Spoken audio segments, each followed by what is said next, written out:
మనకి ఆ ఇశ్రాయేలీయులు నడిపించడం, వాళ్ళు దేవునికి విరోధంగా తిరగడం, దేవుని సేవకుడికి విరోధంగా మాట్లాడడం, ఈ మాటలన్నీ కూడా అక్కడ కనబడతాయి. ఆయన దగ్గర చెడుతనమునకు చోటు లేదు. ఆయన దగ్గర చెడుతనం చేసి, దేవా నువ్వు నన్ను రక్షించు అంటే రక్షిస్తాడు అప్పటికి.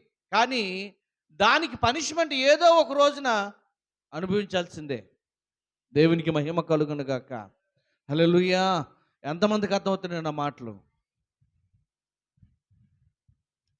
దుష్టత్వమును చూసి ఆనందించు దేవుడు కాదు. అంటే మనం మోసం చేసి, మనం మోసపోయి, ఆయన భలే మోసపోయారని చూసి దేవుడు కాదు. భలే మోసం చేశారు అని చూసి ఆనందించే దేవుడు కాదు గాని, ఆయన యొద్ద చెడుతనమునకు చోటు లేదు.